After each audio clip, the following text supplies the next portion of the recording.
अबे और बाहर खड़े घोड़े से ये साफ मालूम हो रहा है कि तुम किसी ऊंचे घराने से ताल्लुक रखते हो। मैंने अभी कुछ क्षण पहले ही तुम्हें बताया था कि मैं ऊंचे खानदान के अनुरूप दान दहेज देने में असमर्थ हूँ, और दूसरा कारण ये है कि मैं आपको जानता भी नहीं हूँ। अभी कुछ क्षण पहले ही तो हम मिले हैं। लड़की के पिता की बात सुन रईस बंजारा बोला, हे श्रीमान, जब मैं आपसे झोली फैलाकर आपकी लड़की मांग रहा हूँ तो ऐसे में दान दहेज का तो सवाल ही पैदा नहीं होता। रही बात मेरे बारे में जानने की, तो फला फला मेरा गांव है। आप कभी भी मेरे गांव आकर मेरे बारे में जो भी चाहे मालूम कर सकते हैं। रईस बंजारे की बात सुन लड़की का पिता सोच में पड़ जाता है।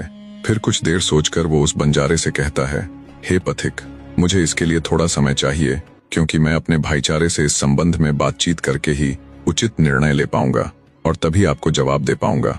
जैसा आपको ठीक लगे श्रीमान। इतना कहकर रईस बंजारा लड़की के पिता से विदा लेता है।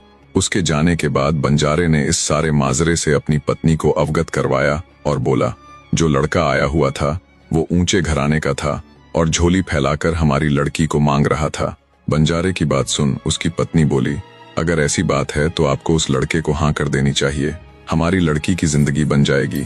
पत्नी की बात सुन बंजारा बोला, नहीं भाग्यवान, वो लड़का किसी ऊंचे घराने का था। कल को कोई ऐसी वैसी बात ना हो जाए कि हमें जमीन की तरफ ताकना पड़े। अब इसका फैसला तो मैं अपने भाईचारे से बात करके ही लूंगा। शाम हुई और जब उस बंजारे के सारे भाई बंधु इकट्ठा हुए तब बंजारे ने उनके सामने भी वही बात रखी कि ऐसे ऐसे एक नवयुवक आया हुआ था और झोली फैलाकर हमारी लड़की को मांग रहा था।